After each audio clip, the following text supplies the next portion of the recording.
اور تمہارے جو عبد القادر جیلانی جن کو تم غوث پاک کہتے ہو، اور تم نے ہی ہمیں بتایا ہے،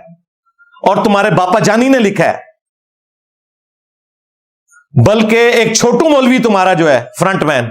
وہ ویڈیو میں بیان کر رہا ہے کہ عبد القادر جیلانی کے مرید نے ایک دفعہ وہ لوٹے کی ٹوٹی جو ہے وہ قبلہ رخ رکھنا بھول گیا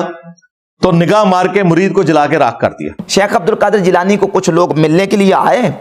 تو جب ان کے پاس پہنچے تو ان کا ایک جو غلام تھا اس نے لوٹا جو رکھا تو لوٹے کی ٹوٹی قبلہ کی طرف نہیں کی، تو شیخ عبد القادر جیلانی غوث پاک سرکار رضی اللہ تعالیٰ عنہ کو اس پر ملال ہوا، تو آپ نے جلال سے اس کی طرف دیکھا تو وہ آپ کی نگاہ کی تاب نہ لاتے ہوئے جاں بحق ہو گیا۔ حضرت انس ابن مالک، ان کے پاس نبی علیہ السلام کا ایک لکڑی کا پیالہ تھا۔ انس ابن مالک آپ کو پتا بڑے لاڈلے صحابی ہیں، نبی علیہ السلام کی وفات کے بعد 82 سال تک زندہ رہے، 82 ایئرز تک، 93 ہجری میں بصرہ میں فوت ہوئے ہیں۔ بصرہ میں سب سے آخر میں جو صحابی فوت ہوئے ہیں وہ انس ابن مالک ہیں، اور بخاری مسلم میں آتا ہے کہ یہ کہتے ہیں میری عمر 10 سال تھی تو میری والدہ ام سلیم نے مجھے نبی علیہ السلام کی خدمت میں پیش کر دیا کہ یا رسول اللہ یہ چھوٹا بچہ ہے، آپ کے گھر کے کام کاج کر دیا کرے گا۔ تو وہ کہتے ہیں 10 سال کا تھا، حضور کی خدمت میں آیا اور 10 سال حضور کے ساتھ رہا، اور ساتھ کیا وضو کروایا کرتے تھے، گھر کا سودا سلف لانا، تھوڑا بہت جو کام نبی علیہ السلام سپرد کرتے تھے وہ کرتے تھے۔ آپ سمجھ لیں ان کے گھر کے ایک اہل البیت کی حیثیت سے تھے انس ابن مالک، اور کہتے ہیں کہ میں 10 سال نبی علیہ السلام کو وضو کرواتا رہا، آپ کے ساتھ رہا، آپ کے گھر کے کام کاج کیے میں نے۔ نبی علیہ السلام مجھے کام کے لیے گھر سے باہر بھیجتے تھے تو میں تو چھوٹا بچہ تھا، اب 10 سال کا بچہ، تو کہتے ہیں میں بچوں میں کھیلنا شروع کر دیتا اور وہ کام ہی بھول جاتا۔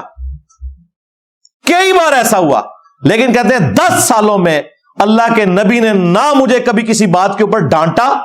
اور نہ کبھی کوئی گلا شکوہ کیا۔ زیادہ سے زیادہ ہوا کہ کبھی میں زیادہ لیٹ ہو گیا تو آپ میرے پیچھے آتے اور مجھے بچوں میں کھیلتے ہوئے دیکھتے تو پیار سے بلاتے، انیس، نام تھا انس، انیس بیٹا میں نے تمہیں فلاں کام بھیجا تھا، اچھا یا رسول اللہ میں کرتا ہوں۔ کہتے ہیں بس یہ کبھی ڈانٹا نہیں، کبھی مجھے کوئی برا بلا نہیں کہا۔ کتنے سال؟ 10 سال۔ اندازہ کریں تھوڑا بابا ہوئے نا 302 لگ دیجئے وہ دیتے، قتل ناحق کیا ہے، اور یہ دنیا کی سزا ہے، آخرت میں ہمیشہ کی جہنم ہے قتل ناحق کے لیے مؤمن کے۔ سورۃ النساء پڑھ کے دیکھ لیں۔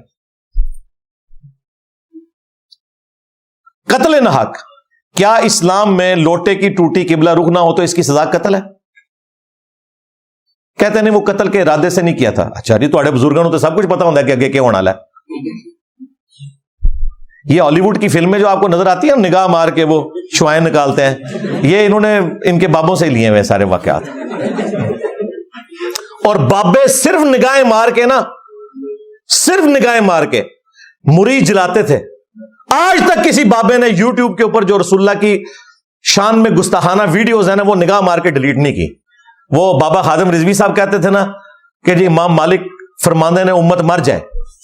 کہ نبی دی گستاخیاں ہو رہی ہیں اور امت کچھ نہیں کر۔ امام مالک فرماندے سن پھر امت زندہ کیوں ہے؟ پھر مر جائے ساری، پھر مر جائے ساری۔ پوری عالم اسلام اس وقت یا تو مر جائے، یا تو مر جائے سارا عالم اسلام، یا پھر حضور کی عزت پر پہرا دے۔ بس دو باتوں میں سے ایک بات ہے، بس یا سارا کٹھا ہو کے مر جائے تو یا پھر فرانس کو جواب دے۔ میں کہا بابیا رک جا، تیرے بابے مر جان، پہلے غوث کتب ابدال مر جان، تیرے سارے ٹومی مر جان۔ کیا انہوں نے اپنے نبی کا کلمہ نہیں پڑھا ہوا؟ ان کا کام نہیں تھا کہ گستاخیاں ہو رہی ہیں تو وہ ڈیلیٹ کرتے؟ اگر تم کہہ رہے ہو کہ امام مالک کہہ رہے ہیں کہ امت مر جائے کہ نبی کی گستاخیاں ہو رہی ہیں اور وہ روک نہیں رہے، تو پہلے وہ بابے کیوں نہیں مر جاتے جو کل تک نگاہیں مار کے اپنے مرید ہی جلاتے تھے؟ وہ کدھر مر گئے؟ اس کا مطلب ہے کہانی سی سب اپنی گندگی کو چھپانے کے لیے ہر چوتھے دن جس کے دل میں جو بات آتا ہے وہ کرنا شروع کر دیتا ہے۔ اور جی 90 لاکھ نو کلمہ پڑھایا، اور چھڑ دو 90 لاکھ نو کلمہ پڑھایا۔ ڈاکٹر ذاکر نائک نے ہزاروں ہندوؤں کو کلمہ پڑھایا، تم نے ڈاکٹر ذاکر نائک کو سلطان الہند مان لیا؟ کہتا نہیں وہ عقیدے ٹھیک نہیں، تھوڑے بابے نبی عقیدے ٹھیک نہیں۔ کس چیز کی دھونس لگاتے ہو؟ ڈاکٹر ذاکر نائک نے مٹی پرید کر دی تمہارے بزرگوں کی، تو میں بڑا ایک بڑا زوم تھا جی ایتھے جنہوں نے کلمہ پڑھایا تو انہیں پڑھایا اوے جنہیں کیمرے کلمہ پڑھایا وہ دی بزرگی مان لیجئے توڑے بابیاں دی کیوں بزرگی منی ہے چشتی رسول اللہ پارٹی تھانوی رسول اللہ پارٹی شبلی رسول اللہ پارٹی بالکل اگر کہیں نرم گوشہ تھا نا میرے دل میں یہ جو کچھ تم خباستیں آئے دن کر رہے ہو نا بالکل میں نے لکیر پھیر دیا بریلویوں کے اوپر کلیئر کٹ ایک غریب تو بدتمیز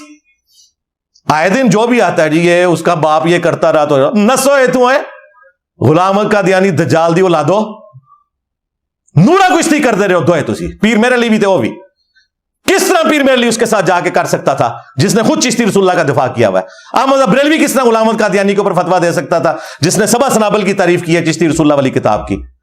اشرف علی تھانوی کس طرح بول سکتا تھا جس نے چشتی رسول اللہ کا دفاع کیا ہوا ہے یہ تمہاری وجہ سے سارا بیڑا غرق ہوا ہے باتیں ہمیں کرتے ہو میں نہیں تھوڑا کو بابا چھڑنا نہ کوئی زندہ نہ مردہ پڑ کے رکھ چھڑنا ہے سارے نو جس نے نبی کے ساتھ غداری کی ہے بالکل آڑے ہاتھوں لوں گا 90 لاکھ نو کلمہ پڑھایا منو وے ڈاکٹر ذاکر نائک نو سلطان الہند انہوں منو سلطان الہند تے منو پھر سلطان الورلڈ میرے نبی سا ہے ہی کوئی نہیں تیرے بابے تے شاہ ہی کوئی نہیں لے جو دبو انہوں بابیاں نو اپنے نو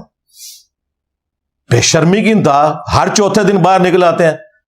اور جناب ہیڈنگ بنائی ہوئی ہے غلام احمد قادیانی دجال کا ماننے والا اور نسو تو ہے چشتی رسول اللہ پارٹی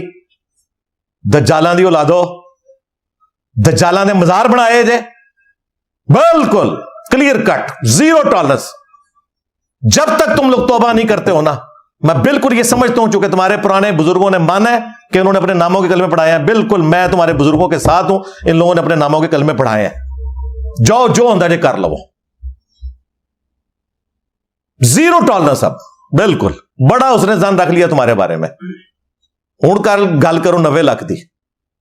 جی انجینئر صاحب پرانے بزرگوں کا دفاع کرنا چاہیے وہ اپنی قبروں میں چلے گئے جی بالکل 100 سال بعد تسی مزید جڑا نا غلام احمد قادیانی دا بھی دفاع کرنا کہ اپنی قبر ہی ٹر گیا نہیں اس کے ماننے والے تو ہی مانتے ہیں جی تواڈے مننے والے بھی مانتے ہیں کہ انہوں نے معرفت دی گل ہے کلمہ پڑھایا سی دسو کیا فرق ہے کہڑے پاسے جائیے تسی تو مناظرے لڑے ہوئے نے اور ویڈیوز موجود ہیں میں لگاؤں گا ساتھ ویڈیوز بھاگ نہیں سکتے کہیں ہم صرف صحابہ اور اہل بیت کا دفاع کریں گے اگر ان کی طرف غلط بات منسوب ہوگی ہم کہیں گے ان کی طرف غلط منسوب ہے ان کے پیچھے قرآن و سنت کھڑے میں جو بابے 400 500 600 سال بعد آئے ہیں ان کے پیچھے قرآن و سنت نہیں کھڑا ہوا اس لیے ان کا دفاع کرنا ہماری زندگی کا حصہ نہیں ہے ان کا دفاع تم نے کرنا ہے ہم نے کیوں کرنا ہے مجھے قیامت والے دن اگر اللہ تعالیٰ نے پوچھ لیا کہ یہ تو کام ڈال کے گیا تھا بابا تو نے کیوں اس نے ظن رکھا تو میں کدھر جاؤں گا اس لیے میں کہوں گا کہ اگر انہوں نے کہا ان پہ یہ شریف فتویٰ ہے اگر نہیں کہا تو اللہ کے حضور نہیں پکڑے جائیں گے ہمیں جو تعارف ہوا ہے ہم کتابوں کی بنیاد کے اوپر فیصلہ کریں گے لیکن صحابہ اور اہل بیت کا ہم اس لیے فیصلہ نہیں کرتے کتابوں کی بنیاد کے اوپر اگر ان کی طرف کوئی غلط بات منسوب کر دے کوئی اس لیے کہ ان کے پیچھے قرآن و سنت کھڑے میں خدا جس نے کی جستجو مل گیا اس کا تو سب کا تو